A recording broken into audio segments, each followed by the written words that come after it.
আমরা এখন যে স্থানটি দিয়ে যাচ্ছি এটা ইতিহাসে খুব আবেগঘন জায়গা এবং স্মৃতি বিজড়িত জায়গা। হ্যাঁ, আমাদের পিছনে যে মসজিদের জায়গা দেখা যাচ্ছে, এই মসজিদের ভিতরে রাসূলুল্লাহ সাল্লাল্লাহু আলাইহি ওয়াসাল্লাম কাফেররা যখন হামলা করেছিল তখন রাসূল সাল্লাল্লাহু আলাইহি ওয়াসাল্লাম বসেছিলেন। একটু বলি, মা আয়েশা রাদিয়াল্লাহু তাআলা আনহার সামনে একদিন রাসূলুল্লাহ সাল্লাম গেঞ্জি খুলেছেন, তা মা আয়েশা কাঁদতেছে দেখে মা আয়েশা রাসূলুল্লাহ জিজ্ঞাসা কাঁদো কেন?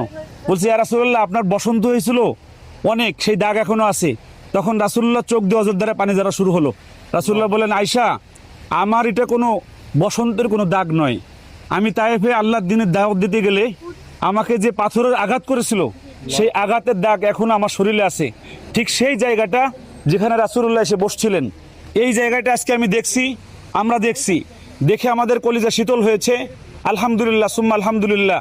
আল্লাহ রাসূল সাল্লামের যেই ধৈর্য, যেই